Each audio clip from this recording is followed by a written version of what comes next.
Every Christmas, we like to make handmade gifts. In the past decade, we've made stuffed animals, lip balm, toy theaters, zipper pouches, hats, pillows, and little sleeping mice in matchboxes.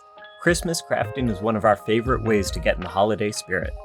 This past year, we decided to make Christmas ornaments featuring our cat Clementine on one side and a sprig of mistletoe on the other. We gave these to our friends and family, and also our patrons who pledge at the $25 and up level. Thanks, patrons!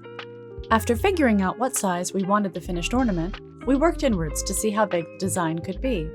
We wanted to cut a frame border out of cardstock to give it structure, and we gave ourselves about a ½ inch for that. That let us know our safe working space for the printed design. To divide up the crafting, we decided that I would create the frame and the Clementine side, and Olmsted would create the mistletoe side. I started my design by searching through my hundreds of pictures of our cat and finding the ideal one to use.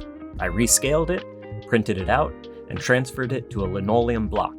Then I painted on a thin coat of red paint. This would help later to see what material had already been removed. The idea behind block printing is that you cut away everything you don't want to be on your print. It's not necessary, but I used a scroll saw to cut away the bulk of the unused block on mine. Then you roll ink on the block and use it like a stamp. Just remember that your image will print reversed, so flip your image before transferring it to your block if it has text or other things that need to be on a specific side. After letting my prints dry, I painted the background with some watered down yellow paint. This really helped the subject pop. For my mistletoe print, I started by researching images of mistletoe, from photographs of it growing wild in trees to vintage illustrations. Because the space we're working in is small, I came up with a design that is a simple sprig with only a few berries. I carved the design into a rubber block and made the prints with a stamp pad and our Speedball Printing Press. Afterwards, I hand-painted each print with watercolor.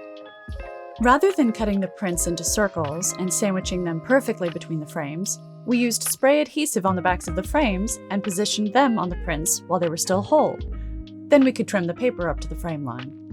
Then, all that was left was to attach the two discs together and we had our finished ornaments. To help make this step easier, I drilled a hole and inserted a short piece of bamboo skewer into a scrap piece of wood. Then I used the holes in the ornaments and the skewer as a registration pin so that they would align perfectly. And that's that!